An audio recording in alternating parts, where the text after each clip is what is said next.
courier brought me this big box today. This is my new Muse 3D laser cutter and engraver. I'm going to unbox it, and if you want to see what's inside, stick around.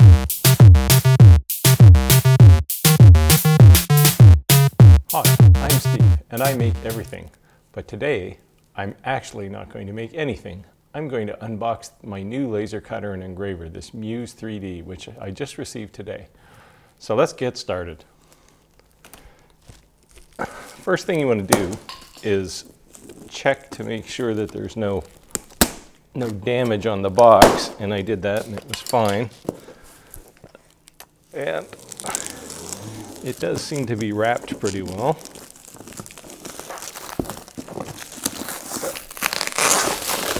Cut all of the plastic off.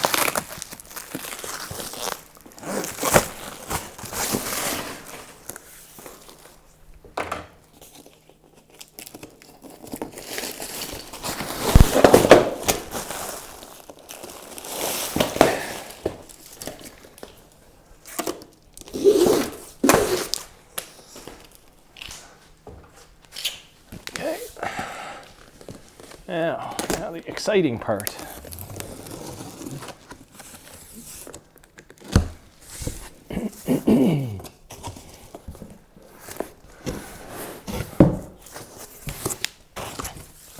So, it does seem to be packed really well. First thing on top is the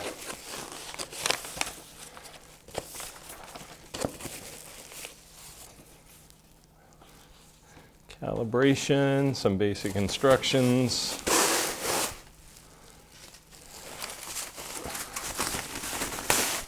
This is the crumb tray. Set that aside.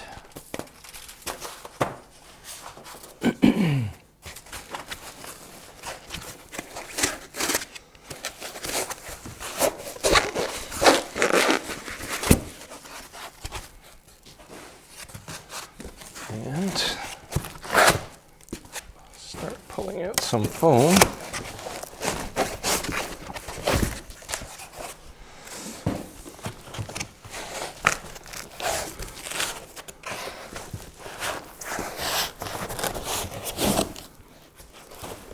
There. As I shoot this, it's the 25th of December, 28th of December of January, sorry. And I ordered this just before Christmas, so it took about 5 weeks to arrive. And it looks like it's arrived pretty safe and sound. And the plastic is crazy. Be careful not to scratch the case here.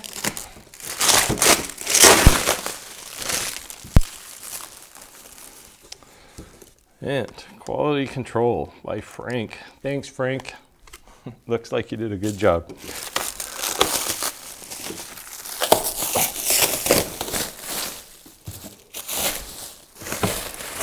So,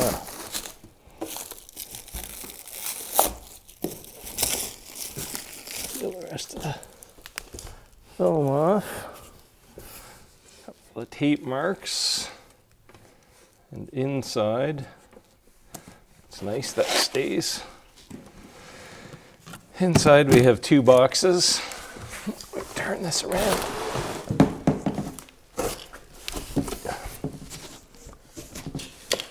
Inside we have two boxes. This I assume is the vacuum pump and the blower. And I don't know what this is, but we'll find out.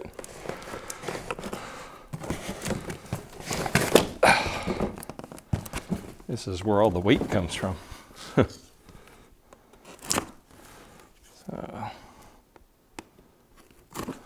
this, and hopefully my camera is staying in focus. So this is the pump. And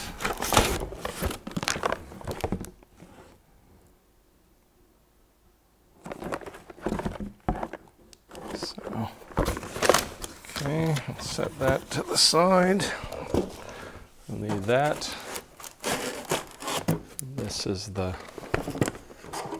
I assume it's the lens.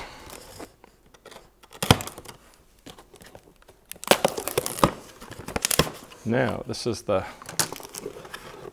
power cord and the Ethernet cable and the fan or the fan shroud and the venting. All right. Well, the rest of this is, it's nice. It's nice glass etched inside, which is nice. And it's all metal case, nice display. I bought this over the Glowforge for a number of reasons. It was certainly more expensive than the Glowforge, so it certainly wasn't priced. But I looked at this, and I can do a video on a comparison between the two. But when I looked at the Glowforge, the biggest showstopper for me was the requirement to be connected to the internet all the time. I'm in my shop here, and I do actually have internet in here, but it's or Wi-Fi. It's not very good, and I would hate to have to rely on that to make my printer work. And with a Glowforge, if you don't have an internet connection, you're dead. So that was the biggest reason for this. There were quite a few other reasons. Expansion, lots of accessories for these over the Glowforge. The Glowforge, the nice thing about the Glowforge is you open the box, you plug it in, and you're ready to go. But the downside is that's all you can ever do. So that's why I picked this. Now, this thing's actually fairly heavy, so I'm not going to pull it out of here myself. I'm going to get some help, and the next time you see it, it'll be on my counter over here.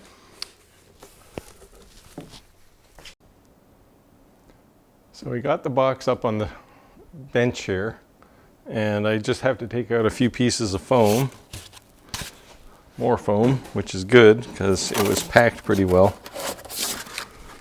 And I can see a few twist ties to cut, zip ties rather, and it's nice and clean inside. Let me just cut some of these zip ties.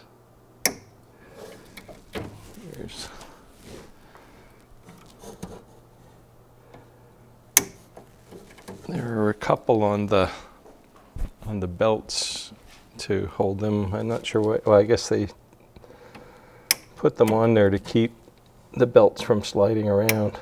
It's probably the easiest way. And back here we have two more.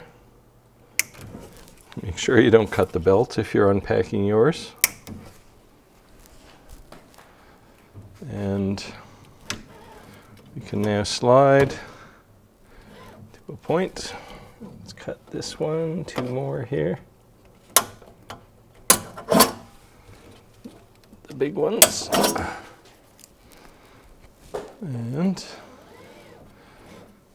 we can now, I guess you can't see down inside, but the print head is down, or the laser output is down here. And as I put it together, I'll show you all the pieces inside. Can't actually see, oh, okay, we can see the laser, okay. It seems to be intact, which is good. And there are some zip ties on that. I'll have to find the installation instructions to see if I have to cut those.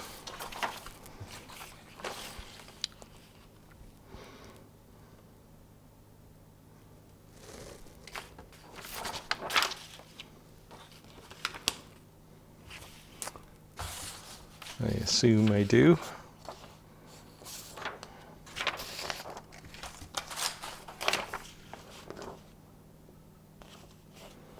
There's lots of lots of instructions on how to. It actually rolls pretty smoothly. Nice linear rail up here for the head. Down below we just have 8mm rods with bearings, but it's probably not nearly as precise as a 3D printer. So in my 3D printer designs, I always use just linear rails. And you can see the mirrors are intact. And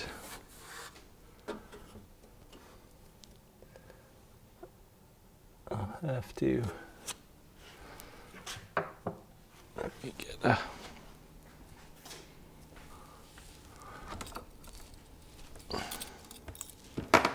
some Allen keys and make sure that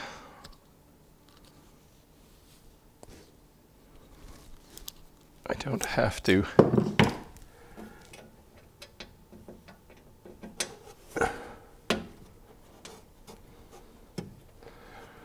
check the laser tube and make sure that it's doing okay. Survive the trip. There's actually a lot of pressure on that.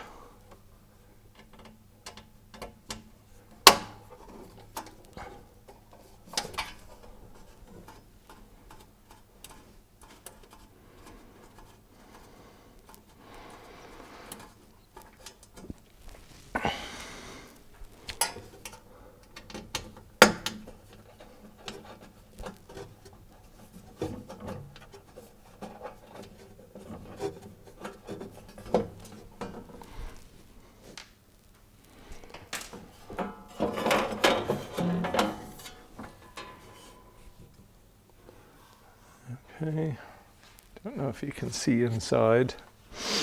I'll snap a photo and attach it to the video so that you can see what this looks like. This is the laser tube, and if we slide that back a bit,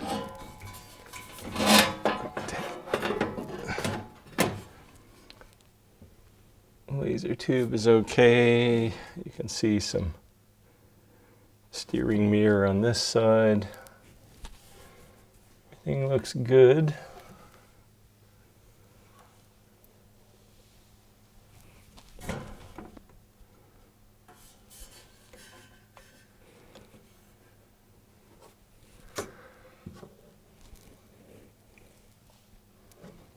Stepper motors.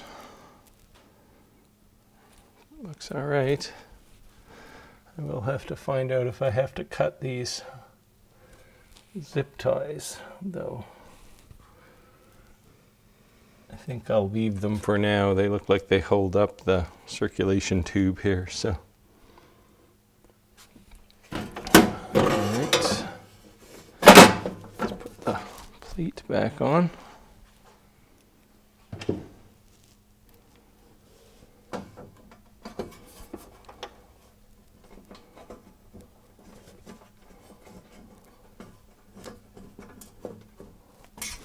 But I did want to make sure the laser tube wasn't cracked or something on the trip. They did pack it very well though, so I don't think you have to worry too much. Mine was shipped basically across the country, so.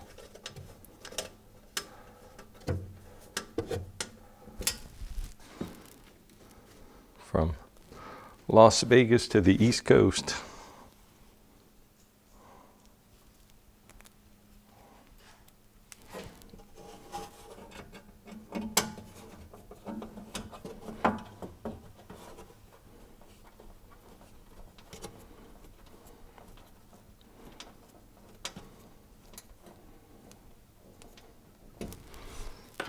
All right, so I think we're unpacked here. Lid is a little, must be some adjustment on this lid. It's a little off center.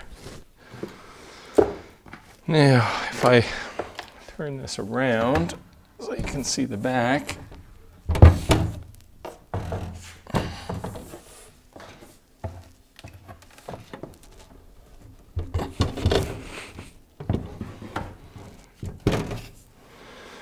You can see we'll have the water recirculation to keep the laser cool, and the rest of our cool box for the air will go in over here. Power, fan. I placed it here for a specific reason because it's at the wall and I can just run a vent outside. I actually have the vent down here. I chose just a dryer vent, but it has, because it gets cold where I live, or can get cold, I chose one with louvers. And the first thing I have to do is drill a hole through the wall. I have a 4-inch saw, a circular or hole saw, so I'll stick this in, and that'll be my permanent venting for this.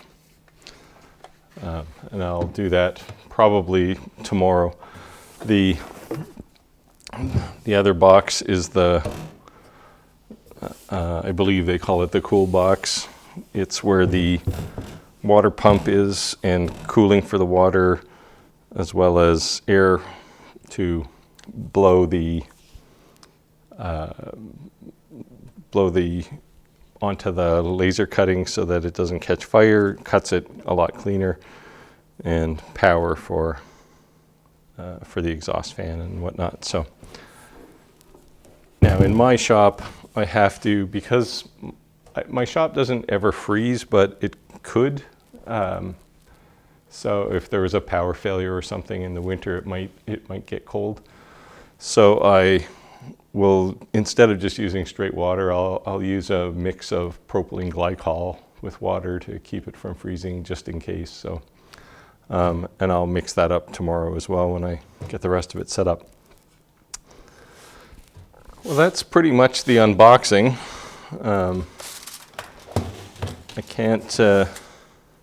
I can't do much more today because I have a couple of things I have to get done. So the toys will have to wait, unfortunately. So we'll call that just a quick video. The one thing you will notice though is the case on these is all metal, unlike some of the others, the Glowforge in particular, where it's all plastic. I also like the fact that it's black. And by all accounts, these run much quieter than a Glowforge. I'll let you know. And I guess we'll find out together, because you'll be here when I turn it on for the first time. So with that, we'll call it a day. And tomorrow, hopefully, some exciting things happen. So thanks for watching, and it's really part one of a couple of parts to get my Muse 3D laser cutter up and running. So stay tuned.